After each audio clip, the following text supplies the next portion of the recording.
I moved out of my Hong Kong apartment last year.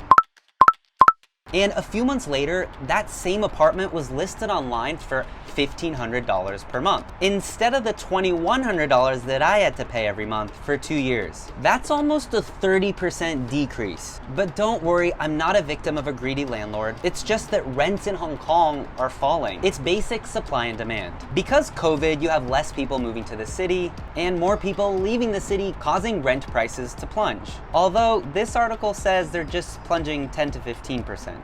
But anyway, I'm not bitter. Hong Kong has long been the most expensive residential real estate market in the world, so it's likely a welcome change if you live there. But here's the thing, it's not just the pandemic that's causing a drop in housing prices. People are leaving fast, largely due to political unrest that started in 2019, in which hundreds of thousands protested against mainland China's tightening grip on Hong Kong. After all, Hong Kong is supposed to be fully autonomous till 2047.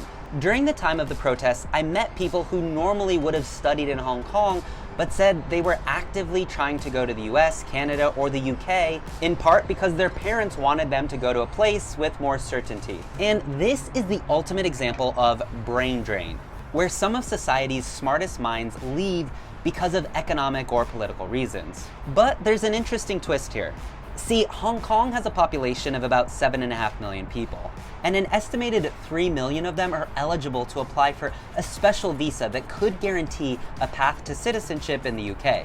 The British Prime Minister predicts that 300,000 people who are eligible will actually leave Hong Kong for good and move to Britain. Canada, meanwhile, is also a highly desired location for Hong Kongers who are leaving. According to Canada's government, they saw a 30% surge in applications from Hong Kong when it came to residency visas. Even politics aside, remember, if you're young, traditionally you go where the jobs are. In 2019, Hong Kong fell into its first recession in a decade, well before the pandemic began.